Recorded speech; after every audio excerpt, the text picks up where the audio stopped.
अयोध्या में राम जी के प्राण प्रतिष्ठा को लेकर आज हम इसकी शुरुआत जो 32 वर्ष पहले रखी गई थी, उसमें जो उस वक्त कार सेवक सम्मिलित थे, उनकी पूरी कहानी उन्हीं की जुबानी हम जानेंगे। कैसे वह भोपाल शहर से अयोध्या तक पहुंचे और वहां पर जो भी कठिनाइयां आई, उनका सामना कैसे किया। साथ ही बाबरी मस्जिद से जो ईंट को लेकर आए थे, वह भी हम देखेंगे और पूरी कहानी जानेंगे। नमस्कार दर्शकों, न्यूज़मैन मैक्स में आप सभी का स्वागत है। 22 जनवरी जो ऐतिहासिक दिन संपूर्ण भारतवर्ष के लिए होने वाला है, वही दिन जो 1992 में जिसकी नींव रखी गई थी भारतीय कार सेवकों द्वारा, जो लाखों की संख्या में उस वक्त वहां पहुंचे थे और उन्होंने राम मंदिर के लिए अपना योगदान, अपना बलिदान, अपनी खून की आहुति दी थी।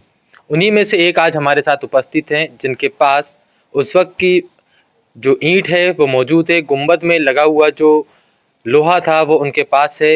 ये दर्शाता है कि कितना एक बड़ा संघर्ष था, जिसकी वजह से आज ये दिन जो संपूर्ण भारत देश को देखने को मिल रहा है, वो उसी संघर्ष की शुरुआत के जो सिपाही थे वो आज हमारे साथ मौजूद हैं।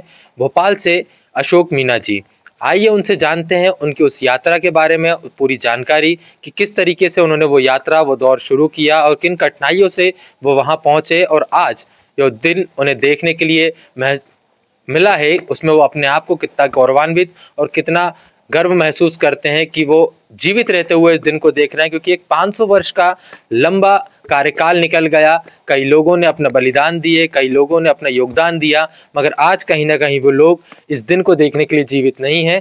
मगर एक स्वयं उस कार सेवक उस योगदान के देने के पश्चात आज जीवित रहते हुए उस दिन को देख रहे हैं। 4 लोगों ने यात्रा भोपाल से शुरू की थी, यहाँ से लेके बाबरी मस्जिद तक की। उसकी उस यात्रा के बारे में उनसे जानेंगे और उनकी जो आप बीती है उसको हम सुनते हैं। अशोक जी, सर्वप्रथम आपका चैनल में बहुत बहुत स्वागत है। सभी भाइयों को मेरा बहुत बहुत जय जय श्री राम। मैं अशोक मीना, चांदपुर, भोपाल से। और 1992 में हम बजरंग दल में हुआ करते थे और बजरंग दल के बहुत साथी थे। और हम यहाँ से 1992 में कार सेवा के रूप में गए थे, 4 लोग। और लोगों ने कहा कि वहाँ मत जाओ, 89-90 में काफ़ी कार सेवकों की मृत्यु हुई है और जेल में डाल दिए गए हैं। और मैंने कहा देखिए, मृत्यु होना है तो वो तो स्वाभाविक है, यहाँ भी हो सकती है, लेकिन हमने सोचा कि हम क्यों नहीं कि राम जन्मभूमि में ही हमारी अगर मृत्यु हो जाए कार सेवक के रूप में, तो इससे बड़ा कौन सा सौभाग्य होगा। तो हम 4 साथी बाकी भोपाल से बहुत जत्थे के रूप में गए थे। तो हम यहाँ से 4 दिसंबर 1992 में रात्रि में पहुँच गए और 5 दिसंबर को हमारे अलग अलग प्रदेश के कैंप थे, उसमें हम रुके। तो वहाँ भ्रमण किया और वहाँ बहुत बड़े एक क्षेत्र में पत्थर तरासे जा रहे थे, खंभ तरासे जा रहे थे, वो हमने सब देखा। और सुबह फिर हमारा करीबन 11 बजे कहा कि आप प्रदेश से क्रम वाइज यहाँ दर्शन करिए और उसके बाद अगली रूपरेखा आपको बताई जाएगी। तो हमने वहाँ तीनों गुम्मतों में दर्शन किए। तो एक गुम्मत में हमने देखा कि जो तस्वीर होती है राधा कृष्ण की, वो वहाँ विराजित थी। बीच की गुम्मत में राम दरबार, राम और सिया जी की वो भी तस्वीर थी। और तीसरी गुम्मत में शिव पार्वती जी की तस्वीर ही थी। और वो हमने देखा और देखने के बाद दर्शन करके हम 5 दिसंबर को और वापस आ गए।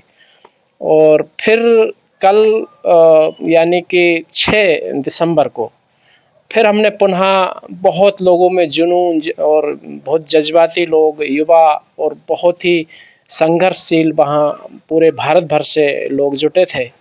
तो हमने देखा कि अब आज 6 दिसंबर है, तो राम कथा कुंज एक बहुत बड़ा स्टेज था।